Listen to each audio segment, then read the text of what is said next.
નમસ્કાર ખેડૂત મિત્ર, હું આપનો કરણ મોરી. ખેતીનો અનુભવ ચેનલમાં આ બધા ખેડૂત મિત્રોનું હાર્દિક સ્વાગત છે. તો હાલ આપણે આવી પહોંચ્યા છીએ પાદરગઢ ગામ, તાલુકો તળાજા, જિલ્લો ભાવનગર. ઘણા બધા ખેડૂત મિત્રોનું વોટ્સઅપમાં અને યુટ્યુબમાં અને ફેસબુકમાં જોયું તો ઘણા બધા ખેડૂત મિત્રોનો એક પ્રશ્ન હોય છે કે આપણે એરંડાનો પાક ક્યારે કરવો, એરંડાના પાકમાં કેવા અંતરે વાવેતર કરવું અને પ્લાન્ટથી પ્લાન્ટ કેટલા અંતર રાખવું અને કઈ વેરાયટીનું આપણે વાવેતર કરવું. તો આજે આપણે પાદરગઢ ગામના ખૂબ જ પ્રગતિશીલ ખેડૂત એટલે કે વનરાજભાઈ મોરીની વાડીએ પહોંચી ગયા છીએ. વનરાજભાઈ મોરી છેલ્લા 7 થી 8 વર્ષથી એરંડાના પાકની ખેતી કરે છે. તો ખેડૂત મિત્રો, અત્યારે આપણે જોઈ રહ્યા છીએ કે મગફળીનું વાવેતર કરેલું છે. મગફળીના અને કપાસના વાવેતરની અંદર આંતરપાક તરીકે વનરાજભાઈ છેલ્લા 7 થી 8 વર્ષનો અનુભવ ધરાવી રહ્યા છીએ. તો આપણે વનરાજભાઈ આગળ જ જાણીએ કે કયા ટાઈમે વાવેતર કરવું, કેટલા અંતરે વાવેતર કરવું અને કઈ વેરાયટીનું વાવેતર કરવું. તો આપણે પહેલાં વનરાજભાઈનો અનુભવ લઈએ અને વનરાજભાઈ જોડે વાત કરીએ. મારું નામ વનરાજભાઈ સજાભાઈ મોરી, ગામ પાદરગઢ, તાલુકો તળાજા, જિલ્લો ભાવનગર. છેલ્લા 8-10 વર્ષથી હું સિંગની અંદર આંતરપાક તરીકે એરડાનું વાવેતર કરું છું અને એરડા બહુ સરસ થાય છે. અને એરડાને વાવવાની તારીખ, ચોપવાની તારીખ 1 ઓગસ્ટથી લઈને 25 ઓગસ્ટ સુધી એરડાનો ચોપણ કરી શકું છું.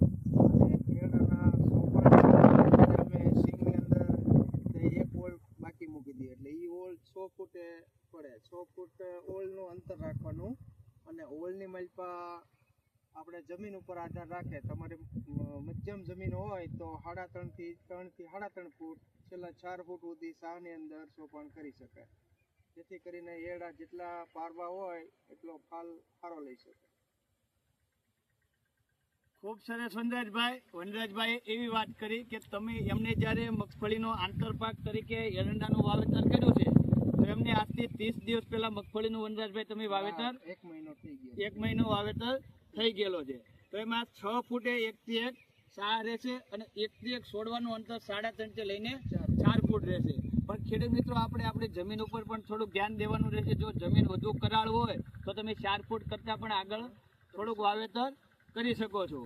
તો ત્યાર પછી આપણે એક વાવેતરના ટાઈમની પણ વનરાજભાઈએ વાત કરી કે વાવેતર કરવાનો સૌથી બેસ્ટ ટાઈમ હોય તો 1 ઓગસ્ટથી લઈને 25 ઓગસ્ટની અંદર તમારે એરંડાનું વાવેતર કરવાનું રહેશે. ત્યાર પછી વનરાજભાઈ આપણે એક એવી વાત કરીએ કે ખેડૂતોને કઈ વેરાયટી કરવી હોય તો સારું રહે. તો વનરાજભાઈ, મારો પણ એક ખુદનો એવો અનુભવ છે કે અવની કંપનીની જે 11 નંબરની વેરાયટી આવે છે એ પણ ખૂબ સારી એવી વેરાયટી આપણા ગામની અંદર થાય છે.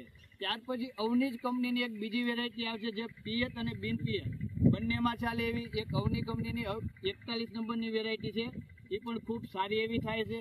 ત્યાર પછી આપણા જ ગામની અંદર ખૂબ સારી એવી વેરાયટી થતી હોય તો પાવર, જે તમે છેલ્લા ઘણા બધા વર્ષોથી કરો છો તેમને અનુભવ પણ છે કે આપણે જે પાવર વેરાયટી આવે છે એ પણ ખૂબ સારી થાય છે. ત્યાર પછી કાઇઝોન કંપનીની કાઇઝોન 77 નામની વેરાયટી આવે, એ પણ ખૂબ સારી એવી વેરાયટી થાય છે. અને ગયા વર્ષે આપણા ગામમાં એક ખેડૂતોને હતી કે ભાઈ સૂર્યા ગ્રીન જમ્બો, જે લીલા થડવાળી વેરાયટી હતી, બીજી હતી વેરાયટી કરતાં એમાં સુકારો પણ ખૂબ ઓછો આવ્યો હતો. અને એવી જ એક વેરાયટી મંગલમ કંપનીની MCS 55 કરીને જે વેરાયટી આવે છે એ પણ લીલા થડવાળી વેરાયટી છે. જે મેં આગળ ખેડૂત મિત્રો તમને વાત કરી કે અવની 11 છે, અવની 41 છે, પાવર છે, કાઇઝોન 77 છે, આ બધી વેરાયટી લાલ થડની વેરાયટી છે. જ્યારે મંગલમ કંપનીની 55 નંબર અને સૂર્યા ગ્રીન જમ્બો આ વેરાયટી લીલા કલરના થડવાળી છે, જેના કારણે લીલા કલરના થડ હોવાથી એમાં સુકારો ખૂબ ઓછો આવે છે અને ઉત્પાદનમાં ખૂબ સારી એવી વેરાયટી છે.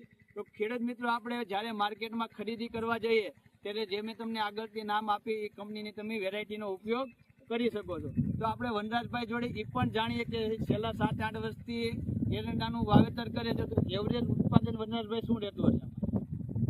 એરડામાં એવરેજ ઉત્પાદન લગભગ 25 થી 30 મણ અને વધારે સારા થાય તો 35 થી 40 મણ સુધી પણ પહોંચી જાય છે, એવો અનુભવ છે ખેડૂતના. અને ગયા વર્ષે જે આ ભાઈએ છેલ્લે વાત કરી ને સૂર્યા ગ્રીન જમ્બો, એ અમારા ગામમાં જ હતું.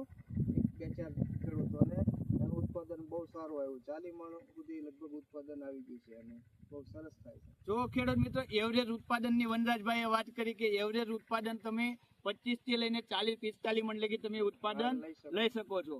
અને એરડાના પાકવાના દિવસની વાત કરું તો બધી વેરાયટી 160 થી લઈને 180 દિવસ લગી વનરાજભાઈ રહેતી હોય છે. અને એરડાની પિયતની વાત કરું કે અવની 41 એક એવી વેરાયટી છે કે તમે પિયત અને બિન પિયતમાં ઉપયોગ કરી શકો છો. બાકી જે ખેડૂત મિત્રો જોડે પાણીની સુવિધા હોય એમને અવની 41 છે, પાવર છે, કાયઝોન 77 છે, સૂર્યા ગ્રીન છે, એમનું વાવેતર કરવાનું રહેશે. જ્યારે મગફળીનું તમે હાર્વેસ્ટિંગ કરી નાખો ત્યાર પછી તમારે એમાં મેક્સિમમ 4 થી લઈને 6 પિયત આપવાના રહેશે, જેના કારણે તમે ઉત્પાદન સરસ લઈ શકો. જો તમારી જમીન હળવી હોય તો 3-3.5 ફૂટ, અને જો તમારી જમીન કરાળ હોય એટલે કે વધુ બ્લેક જમીન હોય તો એમાં તમે 4 ફૂટ ઉપર પણ વાવેતર કરી શકો છો. તો ખૂબ સરસ અને ધન્યવાદ પાદરગઢ ગામના ખેડૂત મિત્રોનો. તો જે ખેડૂત મિત્રો આપણો આ વિડીયો જોઈ રહ્યા છે, વિડીયો પસંદ આવે તો વિડીયોને લાઈક કરો, શેર કરો અને ફોલો કરો, જેના કારણે આવનારા સમયમાં જે પણ વિડીયો આપણે બનાવીએ તમારી લગી જેમ બને તેમ પહોંચી શકે. ધન્યવાદ.